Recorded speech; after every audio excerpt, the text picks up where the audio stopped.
Welcome to Modern Learning on the Air, the podcast where today's learning professionals explore what's next in workplace learning, virtual engagement, and human-centered design. I'm your guest host, David Kelly, and today we're diving into a conversation that every L&D leader should be paying attention to, the new workforce balancing generational learning needs. As workforces grow more multi-generational, the challenge isn't just about delivery methods, it's about mindset, motivation, and meaning. And to help us unpack all of that, we're thrilled to welcome Dr. Jessica Kriegel, Chief Scientist of Workplace Culture at Culture Partners.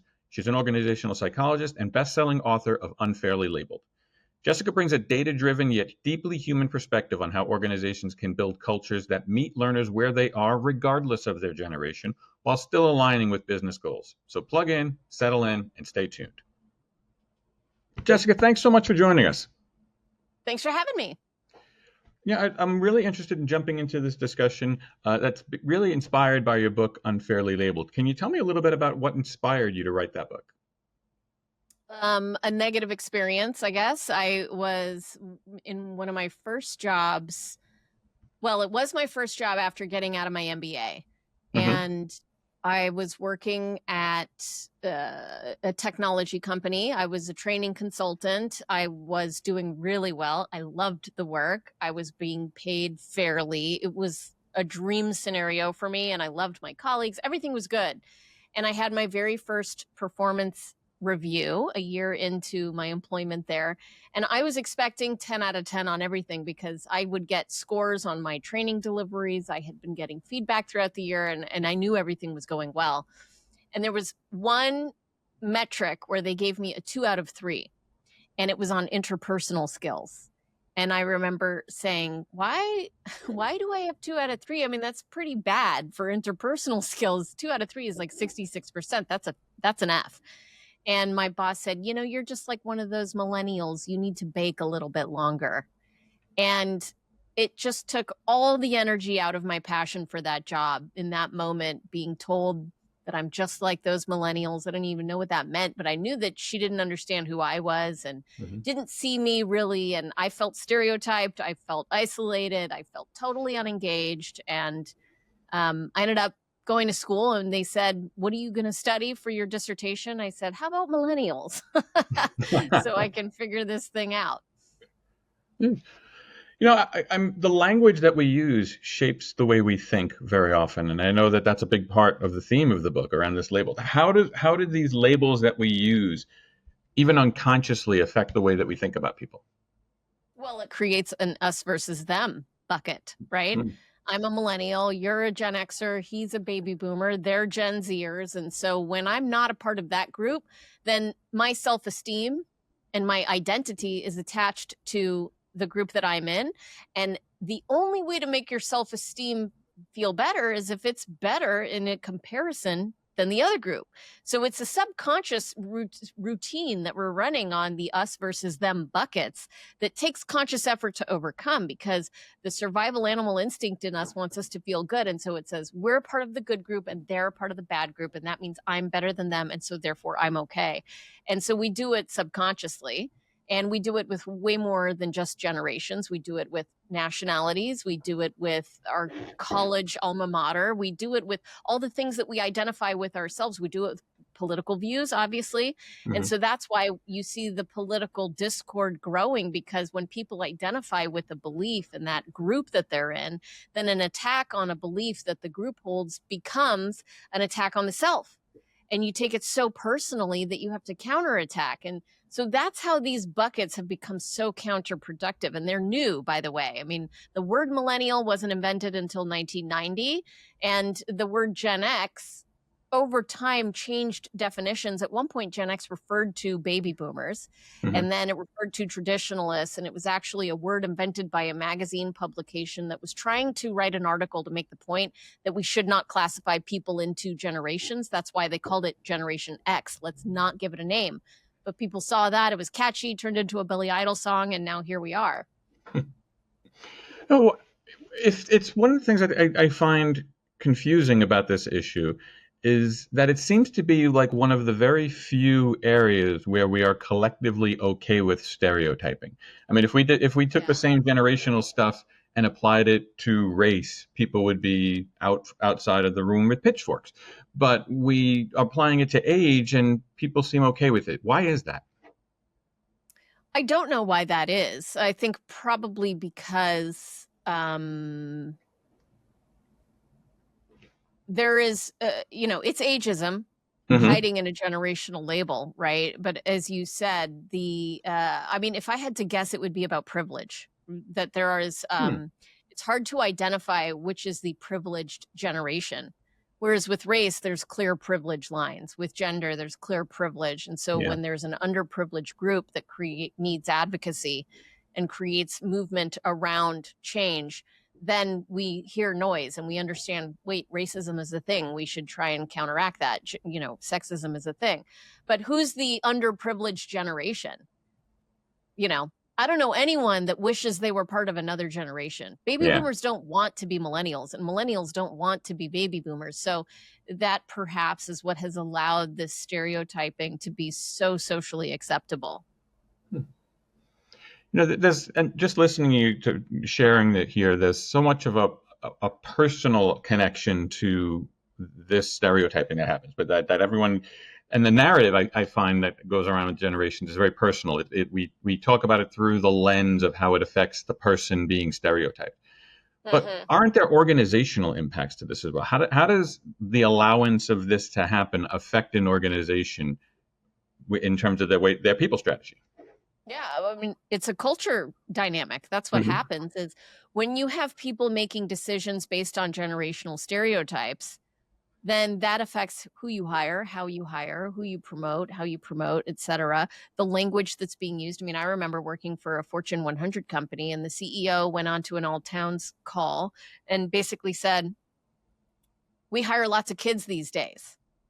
And the impact that that moment has on all of the kids on the call, and by kids, I mean the 20-plus-year-old adults that were being infantilized by their CEO, is negative, right? That is an experience that leads to a belief, he doesn't get me, he thinks I'm a child, I don't belong here. And that's going to result in them taking action, which is either moving on or being resentful, sharing a story. That guy is such a bad leader, and that creates a culture problem, which will affect results ultimately. So, organizationally, it's interesting. When I wrote this book, it was something like 10 years ago, and my keynote career blew up. I mean, I wasn't even trying to be a keynoter, but I got invited to speak at a couple events, and people were hungry for this message at that time. And it allowed me to grow this consulting business. But the business at first was about generational dynamics, and it very quickly shifted into a culture consulting business because people were saying, we have a culture issue. That's Yeah. actually what's the bigger issue that we need help solving. How can we change the culture? And so I think underlying the generational thing is one example of a bad culture dynamic. Yeah. So there's so much of this, I believe at least, is powered by the marketing narrative that goes on around. People are buying this narrative around generational, and there is truth to the factual aspect of it is that we have these multiple generations in the workplace. That part of it, yes, that exists. There are multiple generations in the workplace, but is there any credible aspect to leveraging that, managing that, or is it all just stereotypical stuff that we should ignore? So you're talking about marketing two different generations or No, I'm talking marketing? about the marketing narrative is mostly that, oh my gosh, we've got all of these generations in the workplace and we need to find ways to treat them differently and meet them where they are. Is there truth to that aspect, or like where does the line go between something that is credibly addressing the needs of individuals through this lens of generations as compared to we should, we've crossed the line and now we're stereotyping people.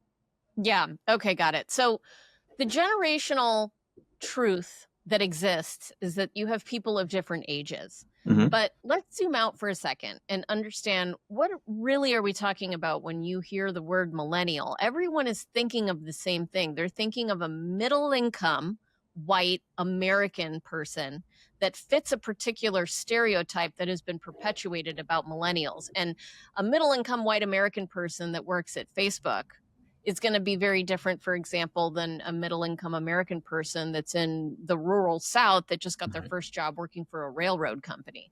And so while it is technically a way of organizing demographics, I think people take it too far by saying, and because they fit into this category, we can now make decisions about their learning style preferences, their preferences on their employee expectations, what kind of manager they like, what kind of values they would care about, what perks they want at job, all of that. That's one of many different things that should provide you some clarity on what to give your employees in that group. And as it pertains to marketing, which I think is relevant here too, because marketing has always been about, let's divide people into basic groups, moms on the East Coast, and we'll market to that target market. That's our demographic. And we know not all moms on the East Coast are going to love Birkenstocks, but we have a pretty safe bet that most moms on the East Coast will. And so that's where we're going to put our ad revenue.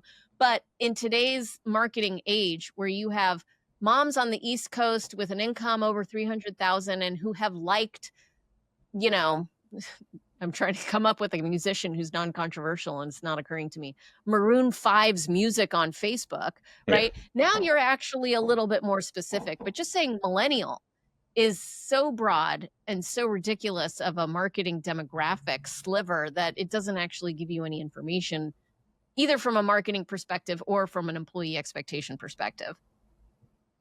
You mentioned learning styles, which could be its own podcast discussion on itself in itself. But many of the listeners to this podcast probably are working in the learning space in some capacity, and there's a lot of conversation in the learning space around how to address learning strategies to accommodate people from multiple generations. Are there credible things in the learning space on how to support a multi-generational workforce? Well, yes, indeed. In fact, if you look at my dissertation, it is exactly on that in particular, the learning style preferences of different generations. And so I went into that research assuming there was going to be differences by generation and that the ideal learning program would be tailored to each generation so that not only their learning style preferences, but their learning tools were optimized for the desires and the preferences of the learner. And what I found was that neither of those were true. So I used the Felder-Solomon index to measure learning, and that's like visual learner, right? There were no differences in generation across learning style preferences at that level. And then I asked about specific tools. And this is where you would think there would be differences. So do you like classroom learning? Do you like micro learning in Twitter sphere? Do you like simulation learning? Do you like, various technologies that can be implemented or not in a learning tool to convey information? And there was no difference in learning style tool preferences across generation either.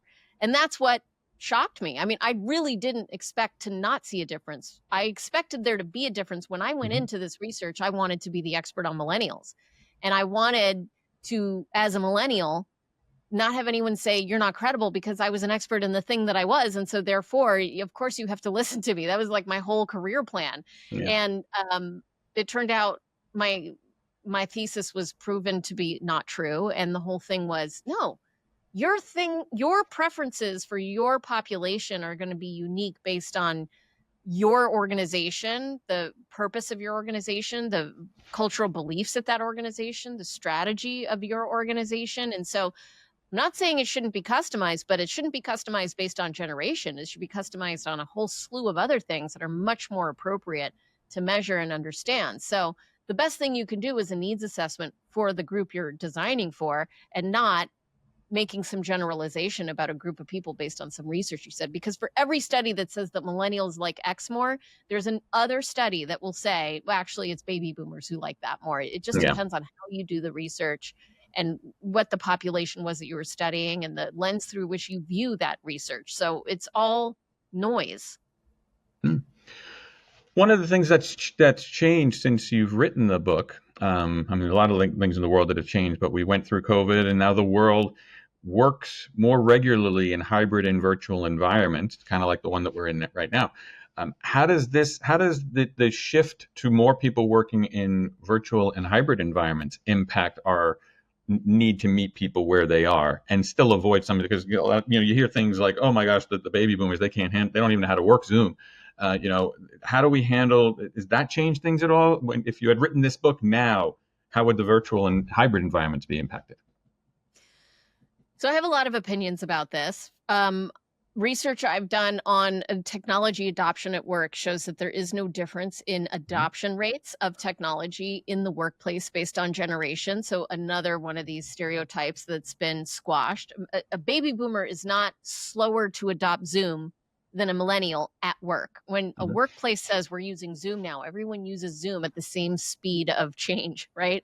So, but what's interesting is when you look at the workplace option to work from home and hybrid option and forcing people back into the office, what's being brought to attention is not, I don't think, a technology issue. I think what's being brought to attention is an integrity issue. Hmm. There is a resentment and an experience of employees feeling like they are not being trusted by the employer to work from home. And there's a lack of trust from the employer saying, well, we need to get back into the office because people are doing their laundry, right? So what's added in this is not a technological issue. It's a, do you think that I'm in this with you? Or do you think, am I an other or am I an us, right? It's another way of classifying an us versus them, which creates more separation, more fear, more upset. And there are some people for whom they prefer to work in the office. There's some people that prefer to work at home. But the tension lies in, what is the real motivation behind forcing us back in the office 5 days a week? Is it because you think that I'm slacking? Because how dare you, right? I mean, that's what I've heard from a lot of employees. And then the weirdness for HR people in particular who are having to enforce return to office mandates that they don't believe in, but they're having to act like they do because that's their job. And so there's this underlying tension that it's creating that I think is unique. Hmm. One of the things that I want to also touch on in our conversation here is around. I mean, and we've kind of there's been an air of this in the conversation that part of the reason I think these myths persists and these stereotypes persist is because they kind of come from a good place. Like it feels right to want to accommodate people and make them feel valued and to make them feel seen, and the uniqueness of the individual, is you want them to feel that way. What are some of the red flags that kind of get you recognized of I'm trying to do this to make you feel seen and valued, that you kind of cross over and suddenly you're like, no, now you've started to stereotype me, like, because I Yeah, do believe, at least I believe, it starts in a good place for a lot of people. yeah, I don't know that I agree with that. However, what I do agree with is I've seen people who come from a good place with it and it still backfires. So I'll Mm-hmm. give you some examples, right?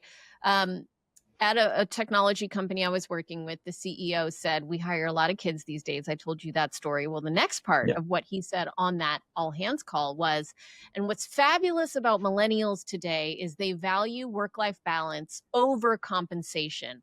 And I Oh, believe they've got their priorities straight. That's the right way to live. You go, millennials. It was a compliment, right? And he was wow. saying, these people have their priorities right. So what happened that day? I was in HR at this company. We were flooded with phone calls from millennials who heard him say that and said, wait a minute, I value compensation. Are you underpaying me because you think that I care more about work-life balance? No, thank you. And then we were flooded with phone calls from baby boomers at the company saying, I value work-life balance. Are you kidding me? Like, give me the kind of time off that you're giving these millennials. I mean, at the time they were trying to engage the millennials. They Yeah. would literally organize bus trips to whitewater rafting in Tahoe on the weekend, where the company would pay on Friday to drive these new hires out of college up to whitewater rafting so they could socialize and meet each other. And that was one of the perks of the company. And the baby boomers are like, where is our whitewater rafting trip? Yeah. So by saying you're this way, first of all, it's not true for everyone, but you're then also saying for other people, you're not that way. Whole Foods had this experience remember they created that 365 market? It Hmm. was a new brand of Whole Foods stores long time ago. And it was supposed to be the store for the millennial. They called it the store for the millennial. And the difference with the traditional Whole Foods stores was that it was modern. It was really clean shelves. Not, how Whole Foods feels a little bit cluttered sometimes. Hmm. It was like clean, sleek imaging inside, cheaper prices, and self checkout. And they said that's because millennials like simplicity, they like cheaper costs, and they like easy in and out in technology. Well, it blew up immediately in their face because baby boomers were saying, do you think we like cluttered overpriced stores that are difficult to navigate and slow to check out of? That's insane. By saying we are for you, you're also in that same breath saying, and not for you. And so the categorization of people in that way still creates an us versus them, which is counterproductive, certainly in culture. You've done a lot of work in the culture space. Are there proven practices that organizations should consider when building a performance management system to avoid these sorts of things? A performance management system, like like to evaluation? individualize it without going into these spaces. Are there things, maybe it's an organization that has done it wrong and rebounded from that? Because people want, I think organizations need some practices to avoid this sometimes. Yeah, I mean, the best performance management systems, in my opinion, are based on a demonstration of the cultural beliefs that will help the organization drive results. Companies who are doing this really well, they know that results come from actions, right? So we want people to do stuff in order for us to achieve our result. And that's where most leaders stop. They Mm-hmm. measure actions, they look at activity. That's why you see a lot of people forcing folks back into the office so they can watch what you're doing. And then your performance reviews are based on what you did. And that action trap is actually what leads to burnout. It leads to short-term gains, and it doesn't really translate to transformative explosive growth. The companies that we've seen, we did research with Stanford a year and a half ago on this. The companies that have way more growth than those in the action trap are ones that understand the underlying motivators of what gets people to take action. Mm-hmm. And it's not the generation that they're born in, it's the underlying beliefs. Like, what beliefs do I hold that will drive me to take action that will get the company a result? And great companies are trying to intentionally drive the right beliefs. And you drive beliefs through experiences. The experience you have creates your beliefs, creates your action, creates your result. So performance management system that does a really good job is looking at how has someone demonstrated the cultural beliefs and what result has it had on the company instead of what did they do. And that gets you out of the generational stereotyping. It gets you into real result measurement as demonstrated through actions upon specific beliefs that you're nurturing within the company. So that means as a manager throughout the year, you're recognizing people who demonstrate the right cultural beliefs. You're giving people feedback on how they are or are not demonstrating the right beliefs. You're telling stories so that people can see examples of those beliefs being demonstrated. And that's how you intentionally create culture based on beliefs that are intentional, as opposed to, well, they like to wear hoodies, so we're going to have Hawaiian shirt Friday, and that will make people happy. I mean, that's just a guess, and it has no impact on results. I want to throw a little bit of a curveball at this because it seems to be embedded into every conversation that we have in learning these days. The introduction of AI into the workplace has changed everything, and it's all based on trained data of stuff that's out there. How do you see the introduction of these AI tools as being an enabler to make things better, a risk that could make things worse? How do you view these AI tools as a way of supporting positive cultural impact? I think that it all depends on the people that will use the tools and how they will use them. You know, Mm-hmm. Sam Altman just came out saying that saying please and thank you to ChatGPT is costing millions of dollars. And I've been watching the debate on whether that's a good thing or a bad thing. And there's two sides of the debate. There are people saying, yes, what a waste. And in fact, it's ineffective. By being polite to ChatGPT, you're being blind and you're not even getting the best results out of it. And another group is saying, having those pleasantries is a positive way of living my life, and I want to be polite to ChatGPT even though it's a robot, right? And so this is just the perspective through which you see the world. What I've seen in AI is a shift away from doing good and towards profitability. The Mm-hmm. AI summit this year in Europe that JD Vance spoke at, all of the political leaders in Europe and in the US were saying, stop trying to worry about the ethics of this and let's go hard. And so that's a shift. I mean, the first couple years of that AI summit were very careful, very cautious, very ethics based. And now the messaging is we need to stop regulating and unleash the power of AI upon the world. And so, that's a focus on the bottom line. And I think unchecked, the focus on the bottom line probably isn't going to look all rosy, right? I mean, that's my best guess. So you mentioned leaders a lot in this discussion here. There's a lot of leadership programs that exist to support leaders on how they're doing this. Are there specific things that you've seen in leadership programs? I know you do a lot of work in the training and education space. Is there anything in the leadership development programs that you've seen that's either positive that people should be looking to include in their programs, or things that you've seen very often in these programs that you think people should be avoiding? Well, it's funny that you should ask that. I have another book coming out later this year, and it's called Surrender to Lead. And at its core, it's about, I think one of the biggest problems that leaders have today is they're stuck in the action trap. They want to do more, get more done. They have a lot of pressure. I mean, CEOs are people too, and they are also operating in this world where change is rapid, expectations are high. Chaos is just around the corner at any given moment. I mean, look at tariffs right now. Look at the trade war. There's so many things that are top of mind for leaders. The market has been reacting, with these wild mood swings that reflects the emotion that exists in the investors and the CEOs of the world today. I mean, there is fear pervasive. And when people are afraid, they protect themselves. And a lot of our coping mechanisms in that fear is to cling tighter to whatever it is that we can control. Right. And so you have a lot of command and control operators out there in leadership roles, and that is really working against them. But their rigidity in the company and in their decision making comes from that place of fear.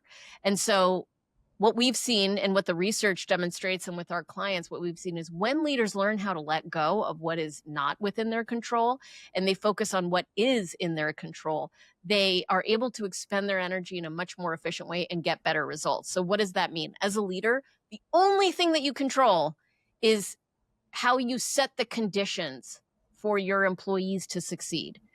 You can create experiences. You are, as a CEO and the chief experience officer, all you can do is create experiences. Those experiences need to be around things like creating clarity about what the company exists for and what they're achieving and what the strategy is, creating alignment around that strategy and that culture that you've envisioned, and then accountability for those things.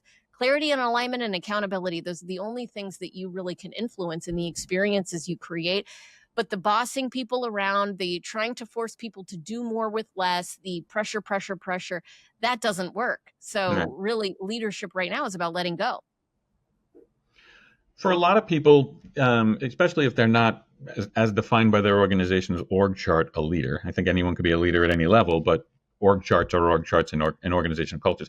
This cultural conversation can sometimes feel a little overwhelming. I know for a lot of people in the learning space, it's like, well, we're not HR, we're not the senior leaders of the organization.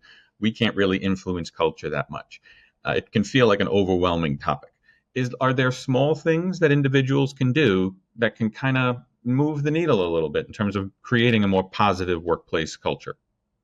Yeah, absolutely. I mean, I think accountability is something that every company struggles with. And that is because most people think of accountability in a negative way. The definition of accountability, the way Webster defines it, is, who's responsible for this? I mean, when do we hold people accountable in business? It's when something goes wrong. Yeah. So, of course, there's a lack of accountability in business because I have a job as a frontline employee. Something bad happens. I know that if I'm accountable for that, I'm at risk. I might lose my job security. I might miss out on an opportunity for advancement. I will be looked at as worse. And so therefore, I want to avoid accountability because it's only happening when something goes wrong. And that's fundamentally it's a systemic issue that we can't overcome by just getting people to want to be in trouble more. It's not going to happen. We're just humans. So you have to change the way you think about accountability as a leader. And the founders of our company many years ago wrote a book called The Oz Principle that redefined accountability to be a personal choice to focus on what you can control, to take the steps necessary to drive key results. There's a lot out of our control, right? As a learning professional, for example, you don't control what the executives do. You don't control the tariffs. You don't control so much. And so all you can do is just make that personal choice to focus on what you can control and take the steps necessary to drive key results. And it allows you to let go, going back to letting go as a leadership strategy, let go of all the stuff that keeps us stuck and frustrated and resentful that isn't going our way. It just hurts us to stay in that space. And we call it going below the line. You want to go above the line, which is, see what's going on, own the part that you control, solve just that little nugget, and then go do that thing. And you stay in a much more positive space, and you're taking accountability. Yeah, I love that. I love that focus on the things you can personally control. And I think it's a great segue into where I wanted to close with, is you've done some great work in this space. And one of the things we can all personally control is our ability to invest our time and resources to the areas that we want to develop. And I know there's a lot of people who would listen to this podcast who want to improve in this space, who want to produce positive cultures. And you're a great resource for that. So what are some of the places that people can go to learn more about the work that you do and the resources that you make available to the community? Oh, thanks for asking. So I have a weekly newsletter on LinkedIn that's called This Week in Culture. And so you can subscribe to that and follow me there. I also have... go to culturepartners.com, which is where I work. That's the consulting firm that I work with now. And we're creating all sorts of insights and research and thought leadership. We're on the news all the time. And so there's a whole wealth of resources there, ebooks, et cetera, that you can download there. Or if you want to have me come and speak to your company, I do keynotes all the time. And my website is jessicakriegel.com. Excellent. We'll make sure to get those links out to people. Jessica, I've really enjoyed the conversation. I want to thank you for joining us here today, and thank you for all the work that you do around breaking down these stereotypes. Yeah, and thank you so much for having me. I appreciate all the thoughtful questions. This was fun. Excellent. Thank you for tuning into Modern Learning on the Air. For all your training and services needs, visit us at insynctraining.com. And don't forget to sign up for our monthly webinars, where we cover key topics and trends in the learning and development space. Until next time, keep learning and keep growing.